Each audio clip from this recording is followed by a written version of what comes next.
بسم اللہ الرحمن الرحیم۔ میرے محترم سامعین، آج جو میں آپ کی خدمت میں شرعی مسئلہ ذکر کروں گا اس کا عنوان ہے کیا غسل کر لینے کے بعد وضو کرنا ضروری ہے؟ میرے محترم سامعین، اس مسئلہ کے جواب سے پہلے آپ حضرات کی خدمت میں گزارش ہے کہ میرے اسلامی چینل کو ضرور سبسکرائب فرما لیجیے تاکہ آپ حضرات تک مستند شرعی مسائل پہنچتے رہیں۔ جزاکم اللہ خیرا واحسن الجزا۔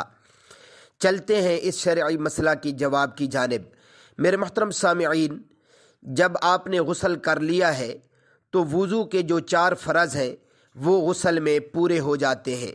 4 فرض یعنی چہرے کا دھونا اور ہاتھوں کا کوہنیوں سمیت دھونا، مسح کرنا اور پاؤں کا ٹخنوں سمیت دھونا۔ یہ 4 فرض جب آپ نے غسل کے اندر پورے کر لی ہیں تو اب غسل کرنے کے بعد وضو کرنے کی ضرورت نہیں ہے، لیکن اگر آپ کر لیتے ہیں تب بھی ٹھیک ہے۔ اور جو غسل کا طریقہ آپ صلی اللہ علیہ وآلہ وسلم سے ثابت ہے وہ سنت طریقہ یہ ہے کہ غسل سے پہلے وضو کرنا چاہیے اور پھر غسل کرنا چاہیے، یہ سنت طریقہ ہے۔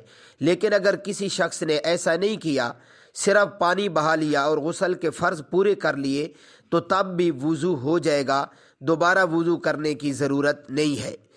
اللہ عمل کرنے کی توفیق عطا فرمائے۔ وآخر دعوانا ان الحمد للہ رب العالمین۔